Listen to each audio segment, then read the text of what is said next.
Yeah. Hi, everyone. Thank you for coming for this talk. I will launch my slide right now.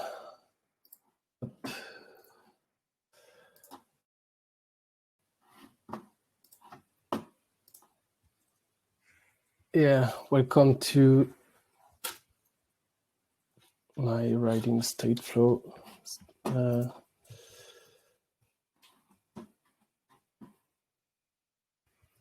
Slide. Yeah, should be okay now. Let's go. Hi, everyone.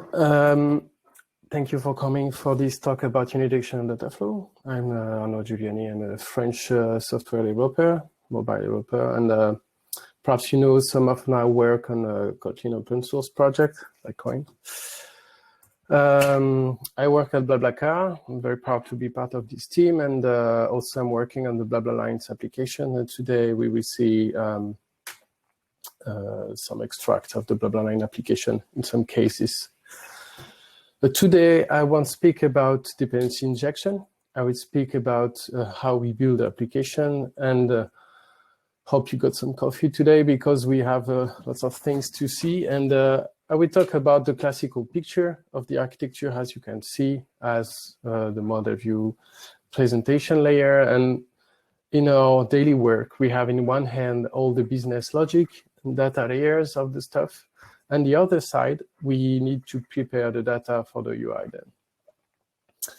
And then, why are we failing building the application with the classical pattern? I would say, why do we still have issues with MVP and MVVM? And before introducing any other concepts I would like to share today that help us solve the main issues that here, I would like to come back to this classical pattern and understand why we have issues here. Let's go quickly on the MVP, as MVP stands for view and presenter, and then we are linking the presenter and the view with a one-one contract. Usually it's an interface. And then the presenter will dispatch all the UI logic with the view, and then you will have a kind of interaction with the views, and the view will display data, will be notified the presenter, and will try to trigger actions. And then we have some problem with MVP. MVP clearly tend yourself to make some tight coupling with the view and the presenter, and then you tend to mix everything on the view and the presenter, and then you tend to have some data inconsistency, and also this this approach, this one-one approach, and as a contract is not very reactive, as today we are making lots of async stuff on the UI side. Then this is our first issues on the MVP, and then some years ago emerged the idea of MVVM, trying to solve many of the issues on MVP in the way that finally we don't have any more contract, one-one contract, and then we the view model, the new presentation component, expose actions as a presenter, but then expose streams of data to communicate with the view, and then the view will observe that. Then we don't have a direct link with the view. And from 2016, you can have lots of good materials to explain how you can go from MVP to MVVM. You can see that those publications are not very are kind of old. But then in 2017, to help us work on this view model architecture, Google start to publish the first architecture component with the lifecycle view model and live data. And finally, is MVVM just a matter of strings? And just do we just replace finally the link to the presenter with strings? Of course not, because finally you can still do the same problem. You can still have some business logic completely diluted with your view. That means that you can still have ping pong with your view and your view model, and this is a regular thing. If you don't take care about how you write your view model, you will have this. You will also, if you use a large amount of data streams, you will have inconsistency, because then you will have lots of data, and then it won't represent your UI, your whole UI in one time. Then it's beginning to be hard. And why is it finally hard to write that? Is it because we have incomplete UI binding? Don't we send all the data to the UI? Is it because we have bad separation of concerns? Or is it because finally MVVM is a less formal aspect, less formal than MVP? We don't have direct control stuff. And today I would like to push the idea a bit a step forward, and then to say, okay, finally, if you observe all we are doing, we are making interactions with the UI. And I would like to say, okay, let's try to think states of our interactions and try to think unidirectional data flow. That means that we will have a way to think a flow of data that is unique and ensure some very interesting properties. Let's see what is unidirectional data flow. You have this circle of view, action, states. State is representing all your UI data, and this state is passed to the view. It's representing all the logical data of your view, okay? And then this is passed to the view. The view will trigger actions, and the actions can update the states, and then the state is now passed to the view then. And this is a circle that lets you understand the flow, a unidirectional data flow, a flow with a unique way to work then. You can also heard about this pattern as Redux, and this is interesting way to bring new properties like single source of truth. We will write view model as the unique provider of your UI data, and then all the UI won't be able to try to hack behind the scene some data or other stuff. We will work with immutable data, and all the other stuff here is that we can ensure that we have a very good testability of our UI logic, because then we will push ourselves to write our logic completely in our view model and completely independently of the UI, and then we will be able to log actions and then help us to have some very good replayability of problem in production. And this is not new. This is not something that is coming from my weird brain. This is a topic that's come from the web, and also that is already I would say extracted since a while. Then you can have Christina Lee has made a talk in 2016 about reduxing.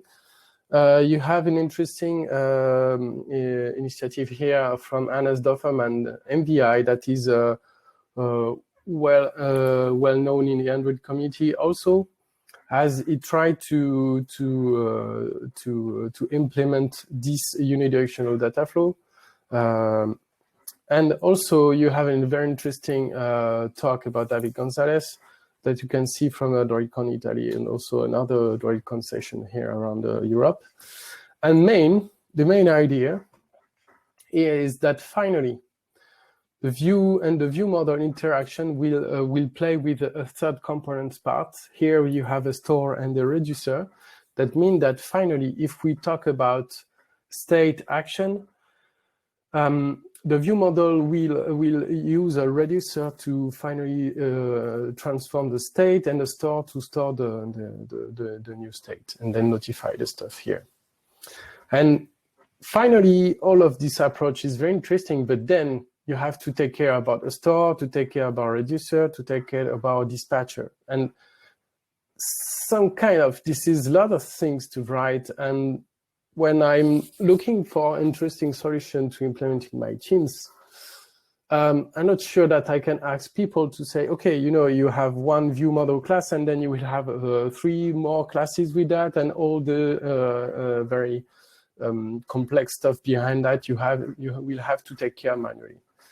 And if I come back clearly of the big picture of this unidirectional data flow, we will trigger actions. Then the action is dispatched from the view model to our action reducer. Then we get a new state, and then we apply the state to our store, and then we notify about it.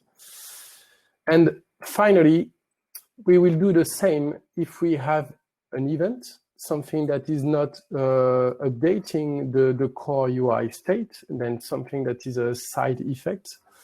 And then it will be notified in the same way to the view then. And here is my main question about this. As I want to deal with state, I want to deal with event. And here I want to say, okay, can I avoid to write this redundant store? I would just want to focus on the value I want to deliver as a developer. I don't want to take care about the tools in my daily work then. It's a bit too much then. I just want to write actions. And I just want to keep that picture in mind. That means that my view will trigger actions, and then my view model will just emit state and event. I want to finally standardize the way that I'm working on this event. And then we'll have two pipes. Then one UI state. The state, all the UI state, the main data, and we will have another pipe that is the side events, the stuff that won't update the main UI data, but then we'll ask to trigger something like a loading animation, like opening a dialog or something. Then this is the big picture. I want to write the stuff like that. I don't want to care about register or store or everything. I just want to think about state, event, and action. And then my view model offer action, my action emit states, and finally everything, my testing around that will be just a matter of testing a sequence of state and events. And for this, I need everything to be coroutines ready. I don't want to. I want to be prepared to use all my coroutine stuff very easily, and everything has to be prepared for me. I don't want to. I want to prepare the ground for the team as much as possible. And finally, here, if I take back the big picture here, I want to display my action, and then what we will see together in the next sample of code then here is that we will run action through an action reducer that is backed by a Kotlin actor, and then we will have a flow action, an action that will wrap the action that I will write, actually the function I will write, and then we will use live data to finally establish it as a store, and then we will dispatch the stuff naturally. And all of this will be provided here just by a third-party library, but I just want to show how finally we can focus on delivering unidirectional data flow, and we can just focus on the value that we are delivering, and not and then we can just have on the other side the needed tools to help us. Enough talking. I would say that here we can go on some interesting sample, and we will see how we can write unidirectional data flow, and we take interesting action and writing. And as a first example, we will take something very, very simple.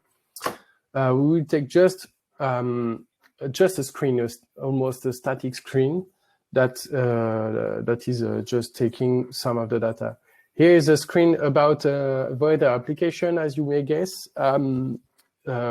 We just need to load some of the data here. The day, the weather icon, the weather description, all temperature, humidity stuff. Just classical stuff, and also perhaps you may perhaps recognize some of it's one application I play with in workshops when I present stuff. Then it's a classical application here, and we just want to display this. Okay, it's a classical screen, Super simple then. And if we step back, finally, we say, okay, I come from an empty screen, and what I want to do is to load some weather detail, okay? And my first stuff here is that I will take this picture in my mind to say, okay, I will start from empty and go to my full screen, and I will play with immutable data. And when we say immutable data in Kotlin, we say data classes, and we have an empty class here, right, as an object class. Then we don't have any need to make a data class here. And with that, we have a weather detail that has all the property needed here to display our data, our weather data on the screen. What we will do is here we just tag those classes, data classes on data classes to help us emit a new state. We will consider those classes as state, and we can also write them as sealed class in order to have a contract for our view.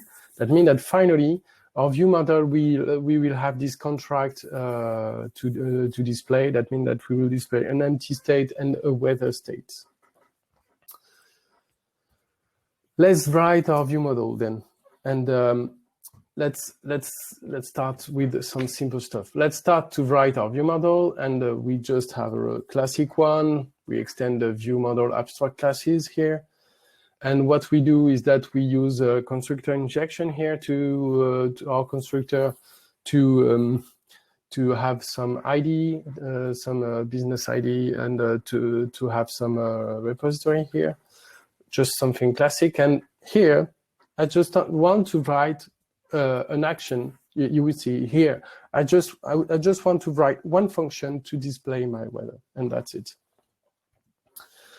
Then how we write an action as a simple function.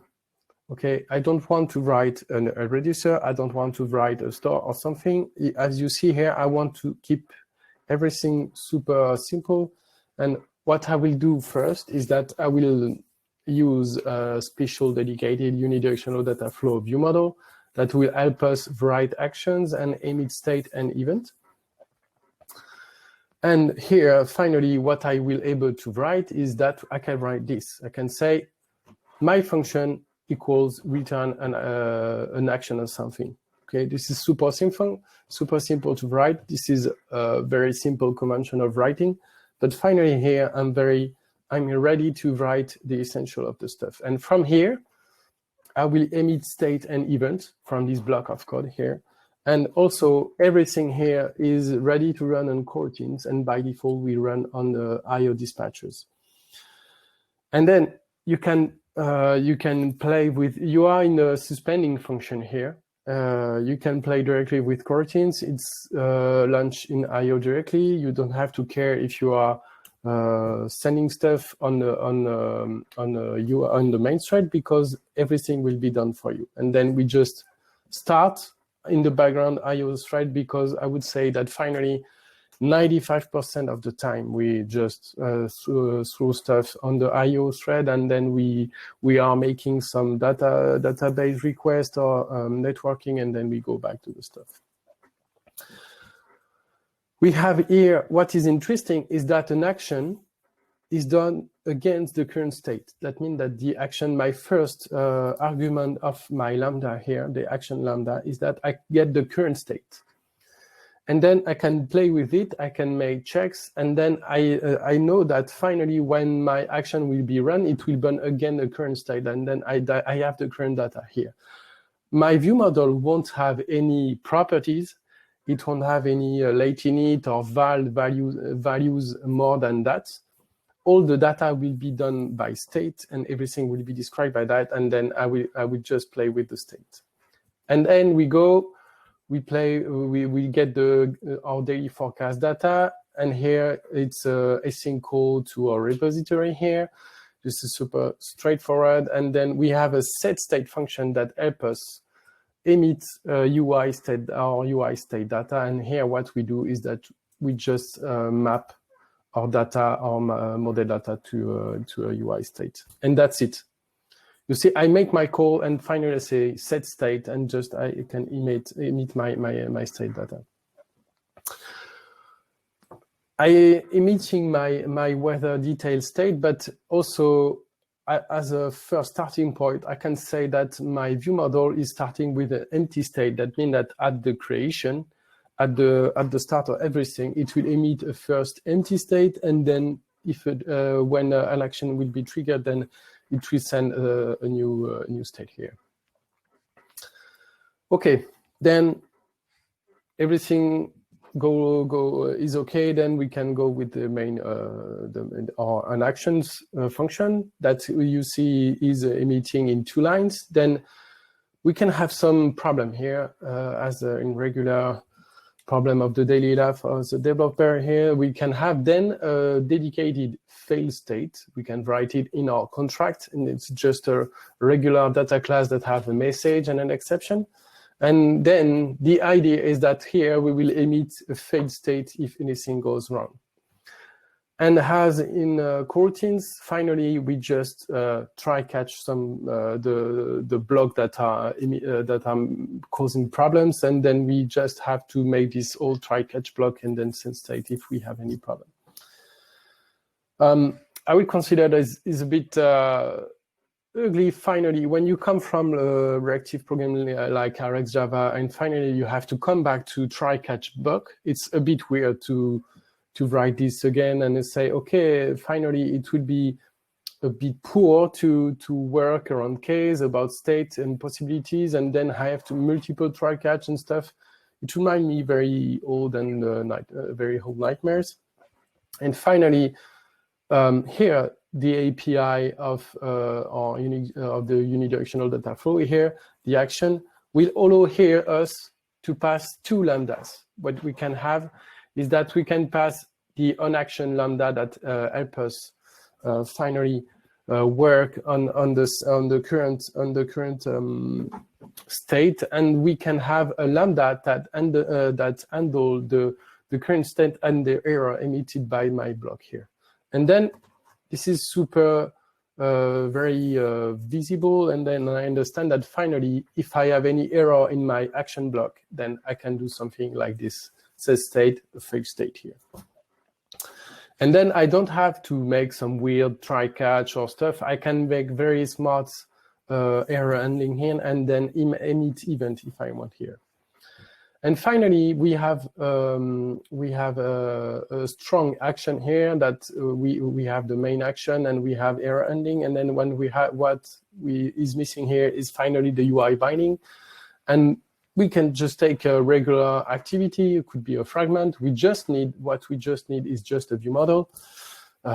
Here we are just using it by coin, and we on the regular on create or on stand on everywhere you want to init to listen to incoming state. We have this very straightforward block of listening to states. Finally, what we have here is say, okay, on states of my view model, and then you can decline all the contract of your view model and say, finally, I can react to my view model here on empty, on weather model, on fail. And then you are just listening and making a simple binding of the UI directly by state. And I like this way of writing because you don't you keep the UI as making just UI. You keep the UI just reacting to state, and you don't make the UI. You don't need the UI to have intelligence or any kind of logic to understand what will do your presenter or your view model. It's super straightforward. You just listen to the state and you bind the state, and that's it. And you just can call regular actions on that, and that's it. No logic, just listen to the state and bind them. And also you have the same block. You have on state, then you can listen to events if you have event, and then you can listen to event. If we for event, you will have data classes the same as UI state, but we won't tag them as UI state, but as UI event. Testing now. You have a UI, we have the logic of your view model, then you have our UI. what we want here is then we need to make a test. What we will do is that we prepare our data view model. We mock some observers to mock the states live data and the event live data. We will mock the call of our repository with a mock here to say that we are making an async call to on daily get daily forecast. We are triggering our action, and then we just verify in sequence that we have this. And this is super interesting because finally your action is reacting on the current state of data of your view model, and then it will ensure that finally you can throw a state on this given time. And all your state and logic will be just a sequence of data, and it is super straightforward to test them. Keep in mind, and finally, we just have one special conic convention. We write actions with this. That means that my action function equal action. And I say convention because if you this is the only contract to use then, because here finally you will benefit from the reducer and the store by just using this way of writing. And this is super easy to understand that finally your view model is emitting an action from is triggering an action from this, and it's super interesting to verify also in PR. Here, just to keep in mind then that finally we didn't have to write the register, we didn't have to write the store. Everything is dispatched. Our action function is dispatched on an actor to help us buffer everything and keep actions in order, and then we apply everything on state, and then we meet the triggered state to the event. Okay, then let's go to for another sample here, and we will talk about state guard. And let's take the BlaBlaCar application to talk about the state. And here is the situation. Then we have on left, we want to allow the user to fill his company. And in one case, the user can have no company or no school. It's not applicable. And in the other side, you can have the classic case where the user is looking for his company and then selecting his company. But then I have two different ways here. I have one use case where my list is empty, then I can allow the user to say, I don't have any company. And then if you see on the right, my button here is not the same in the bottom, and then I just change my behavior. And here I have two states of the usage. Then in first case, I don't have any suggestion. The user can say, I don't have any company. And then if the user is looking for a new company suggestion, then the user can select a company or just provide a new one. But I want clearly to make separation between those two states, and I don't want to allow the user to say, I don't have any company if he's looking for, he's already looked for some company. Then we have a case here where we have one view and multiple states, and you see that the UI is finally super simple, and I don't want to use two fragments here. I want to reuse the same layout, and I just want to change. The thing is that I have two buttons. I just display one in one case, the other in the other case, and I want just to display the list. How we will manage to do that? In that finally, we have an empty state. We have a state where we have the suggestion list, and then we have the state where we have selected a company item, and then we have a state where we have a non-company here. Let's write our view model. We have our repository here. We say that we have an Android data flow with a default state as empty, okay? And what we have a classical action here, and we say we search for name, and we are then we are looking for new suggestion, and we are emitting the company list state. Now we have two other actions. We have a select no company action where finally we say we say to the repo we don't have company and we emit the state. And what we can see here is that we have auction on empty. Is that here we will say that we trigger this action only if my state is empty. That means that this kind of guard let me make very simple code. I don't have to manage all the case in one big action and say, finally, I have to deal with all the states. No, I would say this action can be triggered only on the empty states. And the same here is that finally, we can directly have in your Lambda action, you can benefit about the typing here, and then we can say that your current state is the empty state. And finally, we have another action, a select company action, where we are selecting a company item. And here we are doing the same. We are making a guard on the state, and we say we only allow to select a company if we have the company list state. And then this is super powerful because then we just focus on the main values of the action. That means that we just want to focus on business or business logic, and we are not polluted with state checking and very problematic stuff. And then how the guard work then? If we trigger an action and then we dispatch this action, we run an action on the current state, but finally the state is not the good one. Then we notify with a special event, bad or wrong state, and then we say finally to the view, we are in a bad or wrong state, and then your action can't be used then. And this is, yeah, super straightforward to have this generic bad or wrong state, because finally this is making the checks for us directly. And in state, when we are in test, when we are making some test about the unit test here, finally, if I try to make non-wanted behavior, I will just have a sequence of my my states, and I will have a bad or wrong even here. As you can see, we are verifying view.events.unchanged. We received in the bad or wrong state event here. And this is it. Finally, we can write our UI with two different states in one UI. I mean, we can be super powerful in our way to express those states and to make any guard against unwanted states. Another sample about state and views. Here we will deal with several views and several states and how we can make some routing behind that.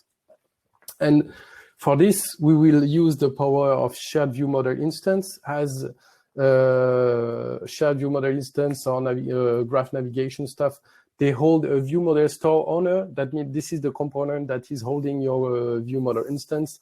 And then from this, we can stream from one view model to multiple views. Let's get back to my old weather application, and let's see this screen as it's a complex one. You have a main green part where we have the head of the UI here. We are displaying the first day of the weather week, and then we have the list of the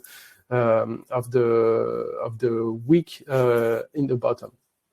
And then here, this is two fragments. What I have here is that I have a view model that will emit a weather state. My weather activity will then create my two fragments when receiving this state, and has finally the two fragments are also listening to the view model. They are receiving the latest state of the view model, and this is the same weather state. And then each fragment is binding the same state, but is displaying different data here.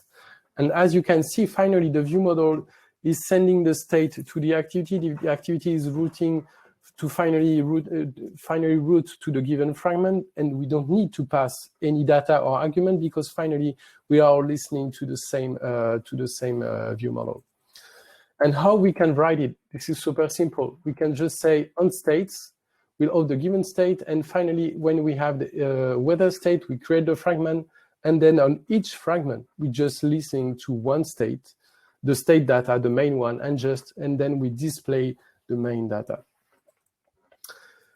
One other case of multiple views and one stream of multiple views is about, for example, adding a new card in fintech application. This is Curve. It's a UK card application, and you can add a card to your wallet.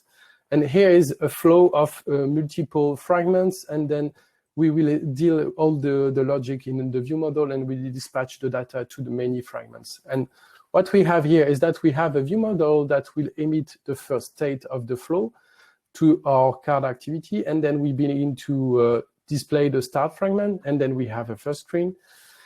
Then we can bind the data from the fragment. Also, then we pass to the next step, then we have a new state, then we can open a new fragment from the activity, and then this edit card fragment will deal with the edit card state, and then we'll trigger a new action on the new card view model to add the card information details here. And then we will verify your card here. We are in a new step, then we are opening a new fragment, and then we can trigger a new logic to verify the card with the backend here. And finally, everything is checked, and then we open the last UI view, and then this fragment is getting the checked card state here, and that's it. Finally, we have a complex flow with complex verification step and stuff, and all the logic remains in the view model, and we just dispatch different screen into different fragments. And how we write it? Finally, from the activity, you will listening to the main contract state, and then you will dispatch each state to a new fragment, and then you can have a very smart open fragment function here that just take the class to open, and it will just open your fragment class here directly.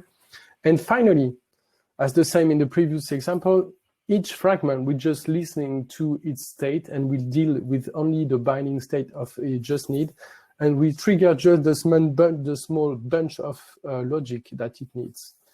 And then finally, all your UI logic is in the view model. You can test it in a very consistent way, and then you just dispatch the UI binding to fragment. And this is a very powerful to write it. Finally, you can make safer exception handling with functional approach, and a classic way to do that is to reintroduce functional programming with a framework like Arrow. And what we can do here is that we can handle unsafe value. Let's go back to get detailed weather, the action that we were writing a bit before. And then instead of having a second lambda to catch the exception, or having something like that, we can compose directly with the fact that we can catch an unsafe exception here with the either type. We say either catch, and then we can map to the given state and say, finally, if we have something wrong, we can say it's a failed state. And then we have a consistent state for the action, and we can emit it directly. Finally, you see that it's a smart way to bring, and it's a smart way to write and handle error. It's not finally write the actions like the way you want. The tool shouldn't force you to think in one way, and you can introduce the things and the concept overall, the fact that you can write action as a simple function. Yeah, this is it. Finally. We are getting to the end of this presentation. I hope you will try to write some action stuff. One important thing is that you have to make your own experience about it. You have to experiment. You have to understand some stuff. And the thing is to start, take a simple UI and then think it as UI states. How I can clearly describe my view as a state. And then you will finally think and make a mind shift from your old way of making just interaction with your view, like presenter or even view model, but you will think like I'm presenting everything as the full UI as a state. keep all the unidirectional data flow, the circle from action, state, and view. And finally, here is all about architecture, as this is the most important and the hardest part to change. There is many way of thinking. There is one way of thinking about unidirectional data flow, the state, how we emit state and events, but there is many ways to write it. Finally, the implementation of the unidirectional data flow that you've seen is just done in 5 classes. Also, if you look back at Christina Lee talk, she's saying that finally in her team, they were re-implementing the Redux pattern and it's super easy. Then I can confirm that finally the pattern itself can be implemented in a few classes. If you are interested in using this approach and this idea, you can come at this project, Uniflow, Uniflow-KT, and then you will be able to play with this approach. Thanks. Thank you very much. And I will try to see if I have time to answer a question on Slido. Thank you very much.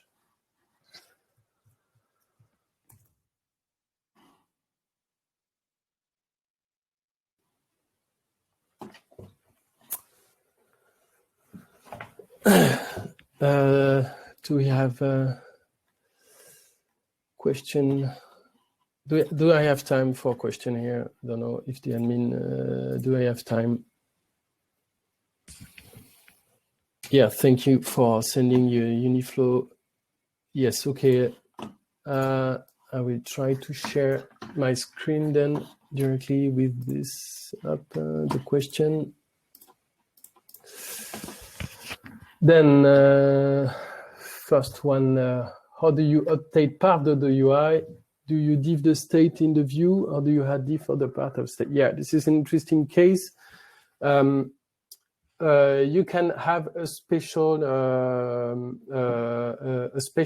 function like setState. It is notify update and it will trigger an event instead of a UI state. And then for you internally, you will update the UI state, but you will just notify as an event, and then you won't need to listening to the global UI state, but just have an event that is describing a part of your update. And then this is how, for example, you can, if you have a very big UI state, then you can just say, we have a smaller bunch of data on this. Do you use this data flow in production? Yes. Curve is using it in dozens of modules, and it has been super easy to set up, even for teams that were could be junior. Or I think that it's super interesting to use. The stuff is that we have to take care about designing, and also it asks you to really focus on the way you are finally making your UI logic. Is it possible to have 2 different UI states on the same view model because your example just have one?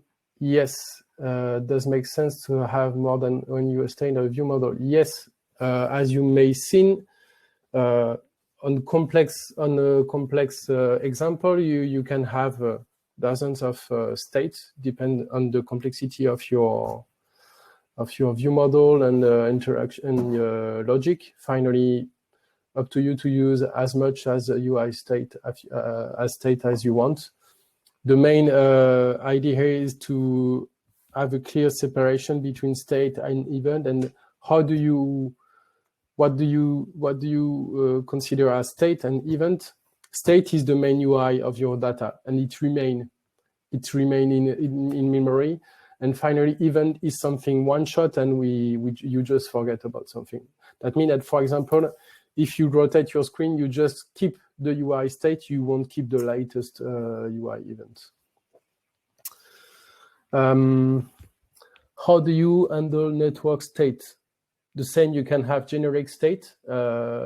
then you can benefit from the, you can, even if you are using sealed class, one trick is here, we don't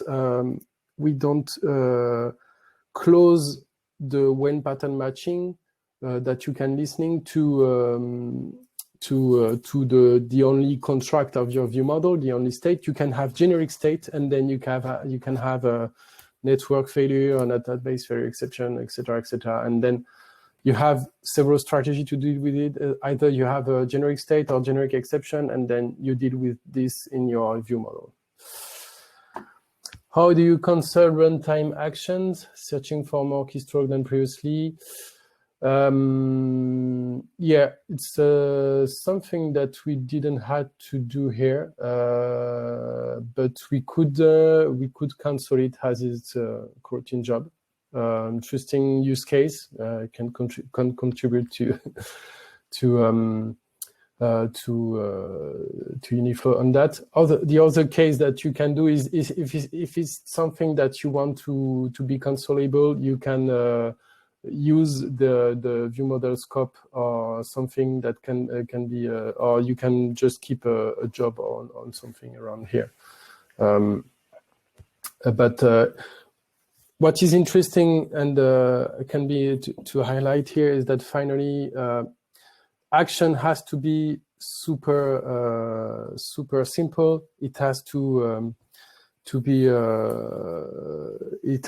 very atomic. And then if you make too much things in one action, you will have problem of interruption and of lots of things to check. One way to think about unidirectional data flow is that actions are very atomic. And then you are making very small stuff, and also atomic action will help to compose over time, and also will scale in parallel with all the stuff here. Can we add guard for multiple states action that we can play with multiple states? Then you can't guard on one state, but then you have to make your guard by hand. That means that you will have the generic state of your view model, and then you can you will make the check by hand, like you are making a when case on everything.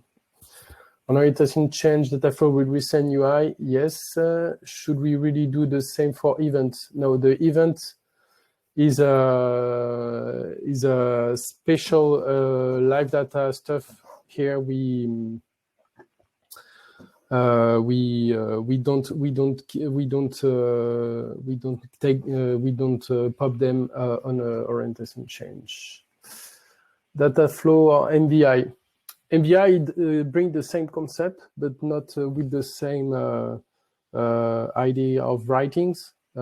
Here, I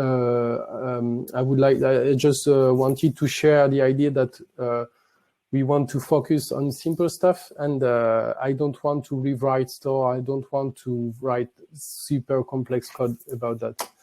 And MVI is super close. This is another implementation of unidirectional data flow. So don't know if yeah, can we intention change? I believe does it change the way the view send user event to the VM? No, you just send event instead. To emit an event, you just use a send event API. I think that's it. Thank you very much. Yeah.